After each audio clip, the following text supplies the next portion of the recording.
Hello and welcome to your new GoodBarber tutorial.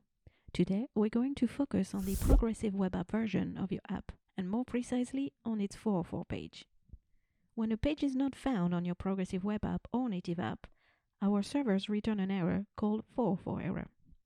This can occur when content has been removed or moved or the URL hasn't been typed properly. Of course, you can change the design of the 404 page of your app. To do so, go to Settings, 404 error, edit the text of the display title. I can also add an image instead of the title. Customize the text. Finally, I can customize the design elements, the font, the background color, and the font color. I can see all my changes live on the preview on the right. And that's it. You can now customize your own 404 page. See you for another tutorial.